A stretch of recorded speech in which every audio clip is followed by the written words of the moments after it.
Happy New Year, beautiful healers. Stephanie here with your Tuesday tip. Have you ever heard of the 12 universal laws? I'm sure you've heard of the law of attraction, which is one of them, but did you know there's actually 12? Have you ever wondered how to actually apply those universal laws to your practice to make it better? Well, that's what we're going to talk about today. So stay with me for the next few minutes and we're going to go through it.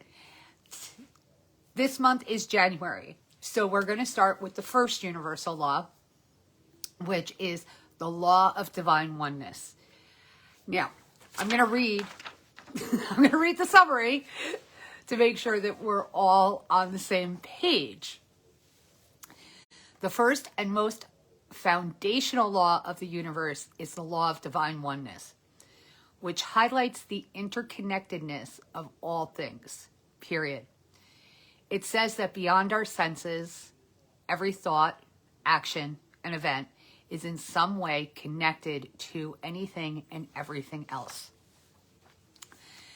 That's pretty profound. And recently I've been seeing a lot on social media about how physicists have now realized that our voices are so powerful that when we speak, it actually can affect a star light years away from this planet. How amazing is that? If that just doesn't bring that universal law of oneness into reality, I don't know what does. So,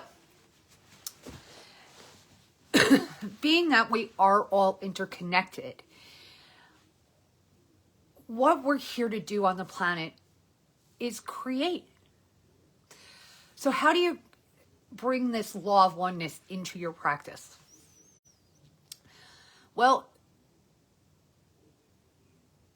for me, the easiest way I think about, or the simplest thing I think about is what is it that you want to create in your practice with your clients specifically? Because as creators,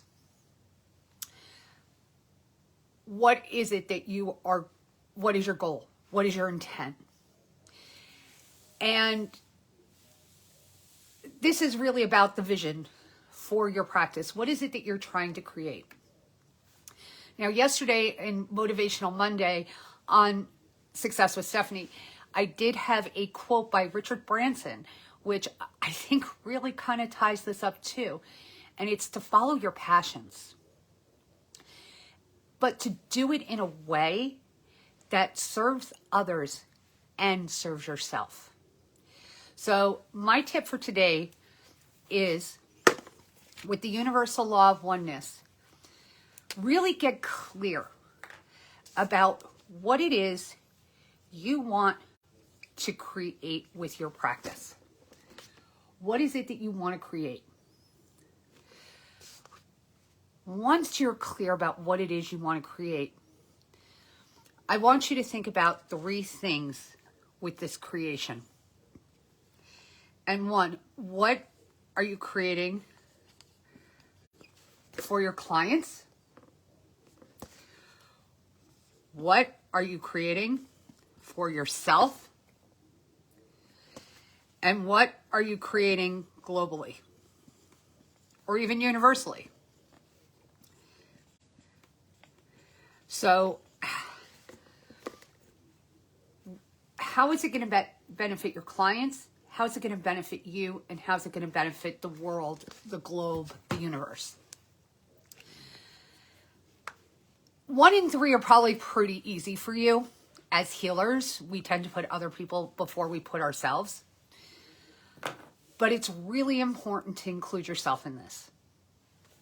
I don't know if you've ever seen the TV show Friends, but there's an episode where one of the characters, Joey, gets into a philosophical debate of sorts with another character, Phoebe, and saying that there is no selfless act.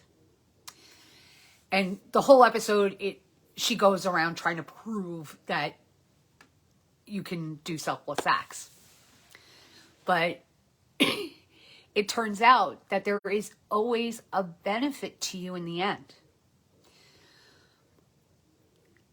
It's not selfish to think about yourself. We inhale oxygen. We exhale carbon dioxide. The plants, the trees, they inhale our carbon dioxide and they exhale the oxygen. It's this beautiful cycle. So don't think of it as selfish when you're thinking about yourself and what you want to create in your practice for you. You know, maybe you want to take someone's pain away, physical or emotional. I mean, ultimately, that is why you want to do what you want to do. You want to end somebody else's suffering. You want to end someone's suffering on this planet and make this planet a better place. Right? But what's in it for you? And what benefits them benefits you. So think about that cycle. Think about what it is that you really want to create.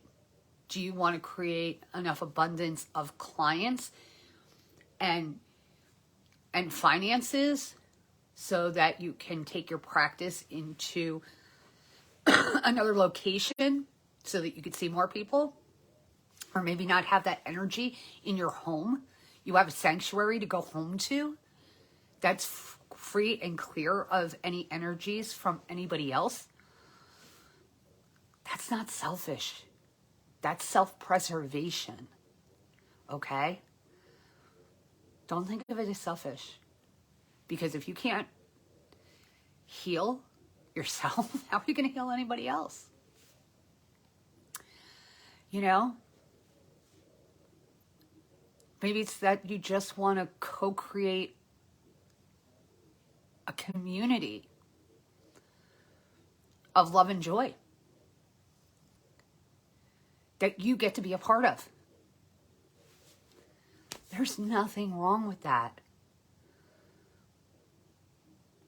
So understand that we're all one. And be intentional about what it is you want to create with your practice. And how everything is going to affect everything else. Just the way when you inhale and you exhale, we affect the plants and the trees. So, and maybe you want to even think about that and bring that into your practice as well.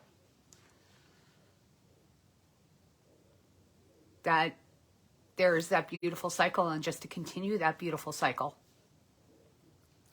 Maybe that is your contribution to the universe with your creation. Just a thought. Anyway, I hope you liked this video. If you did, please give it a thumbs up, and feel free to tag or share with friends who you feel this might be beneficial for. But wishing you a very happy, healthy, and successful 2023, and looking forward to seeing what you create in this year to come. Namaste. Oh, namaste.